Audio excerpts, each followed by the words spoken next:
Emergency vehicles do cause a lot of anxiety for many drivers, and honestly, it's for a good reason. When those blue lights appear, a lot of people do panic. They brake suddenly, they stop in the wrong place, or worse, they have absolutely no idea what's going on until it's too late. And that delay could cost someone precious seconds. Having worked with learners for a number of years now, I have discovered a couple of things that just make a massive difference. In this video, I will be showing you exactly how I teach learners to spot emergency vehicles earlier, use their mirrors properly, and avoid becoming one of those people that the emergency services get frustrated with. Because I always feel if you understand something properly, these situations will become easier to deal with. Instead of confusion, you create space. And instead of panic, you stay calm.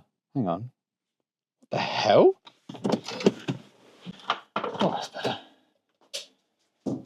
Throw a party. What on earth was I thinking? Hi, Rodney. Oh, God, that was close. I drive regularly on roads like the A140, the A47, relatively straight A roads that visibility should make this quite easy. And yet constantly I see emergency vehicles being delayed by drivers who simply spot them too late. Sometimes I'm already pulling in and people still have no idea why. Why does that happen? Of course, usually it comes down to distractions or mirrors. Honestly, I think a lot of drivers were taught mirrors very badly and probably still are. A while ago, I made a video with one of my learners, Rosie, about effective mirror checks. One question I always ask my learners, how often do you think you should check your centre mirror? About 90% say once a minute. Once a minute! And they think that is regular checking. Now imagine you've passed your test with that mindset. You're not checking effectively. You're just occasionally looking at a piece of glass. And that's how people become the driver that's holding up the emergency services. So on the A roads, one of the first things I work on with learners in terms of their mirrors is what are you actually looking for? Which vehicles are more likely to catch you up? And most learners eventually work their way around to motorbikes and emergency vehicles. Now your mirror check has a purpose. You're not just doing mirrors, you're actively looking for something that's important. And it changes everything. On a straight road, your centre mirror usually only really shows you the vehicle that's behind you, and that's not much use. But if you time your checks properly, especially around bends, hills, little changes in gradients, that's when you can see much further back. It's often your chance to spot those blue lights early. Let's look at that being used here. That's when they can really do some crazy things. They're just coming up here. I might have been mistaken, but I thought I caught a flash of blue lights. We'll just keep an eye, okay? We're going to see quite late because of this van behind. Yeah, can you tuck it in here, Con? First gear. Well done. First gear. And then when you're ready, take your time, check your right mirror, off you go. Well done. That single check told me everything. I could see what I needed, what I'm actively scanning for, and now I understand why the traffic coming towards me is pulling in, even before I fully see the emergency view. And that is effective use of your mirrors, and that is what helps learners to not panic. A lot of the learners believe, but I'll hear the sirens. And those of you with experience will know that often, no, you don't hear them until much too late. I showed this to one of my learners in this clip. If they've got the siren on, let's see. Can you see how late you hear it?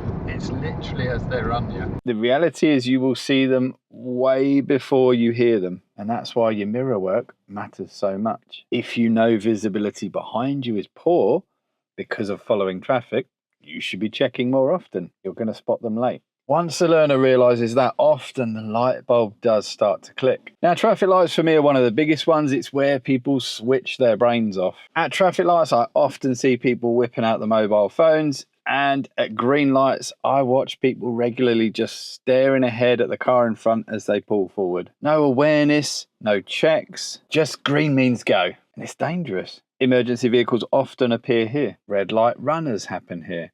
Rear end shunts happen. Every single time for a green light, I check. In this example, police cars were passing through, and then moments later, it looks certainly like a rear end collision has happened because people were only focused on the green light, not the situation.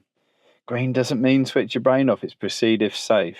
Massive difference. This part's really important. I'm sure you've seen videos on this sort of thing before, but if you are at a red light, don't go through it just to get out of the way of emergency vehicles. You must still obey all traffic laws, and therefore you must not go through a red light. Sometimes emergency vehicles will leave the blues on, they'll turn off the siren, and that's usually their indication that they don't want to actively pass you at this moment. They're trying to prevent panic and people going through the red light.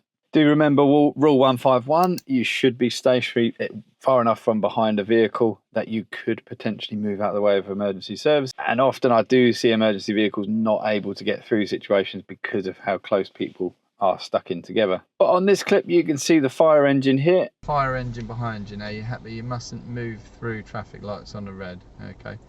So what they'll do is, can you see they haven't got a siren on? They've got the blue lights but no siren. Yeah, I'm not sure. Now when we get our green light, we're just going to try and move to somewhere that's kind of out of their way. So should I move them that way? We're going to go here and probably try and keep the right lane clear. How many cars you got? So you got three vehicles to your right, okay? We might just stay still if that's okay, Lil. Stay still? Yeah, happy with that. We'll let them through. And then after they've gone, you go. Well done. He's saying thank you. Thanks. He's very welcome.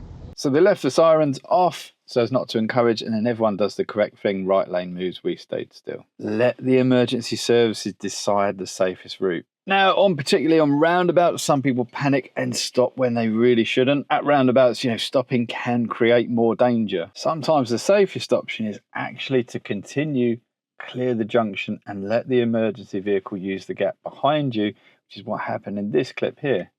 I felt it was safer to continue, and the ambulance driver picked the gap. Remember, they are very skilled drivers. Sometimes that's the right call. You might get an easy one like this where you're very slow, and that makes perfect sense.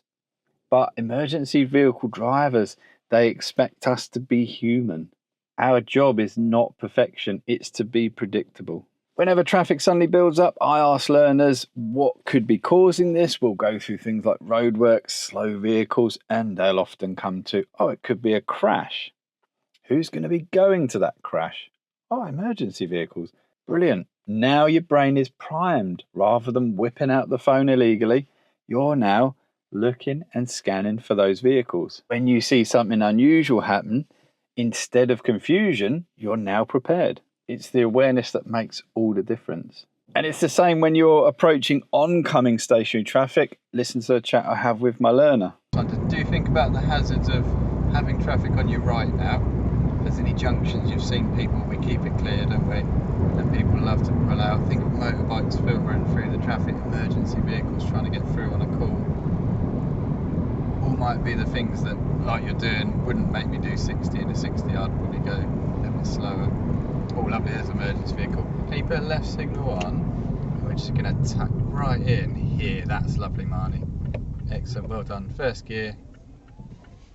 That's it, and then everyone else realises. And right on cue, it's easy to deal with. If you're switching your brain off at this point, you will become my pet hate, which is a reactive driver, not a proactive driver. So look, quick summary, I always drive with two things on my mind, and that's motorbikes and emergency vehicles. When your mirror checks have a purpose, you will naturally find you're doing them more effectively. At traffic lights, always check on the green light, and on the red, don't go through it to get out of the way of emergency vehicles. At roundabouts, be predictable. And when traffic behaves strangely, ask yourself, why? But above all, what I've noticed in learners is this kind of awareness beats the panic. Don't be the driver that notices too late, because for the emergency vehicles, every second counts.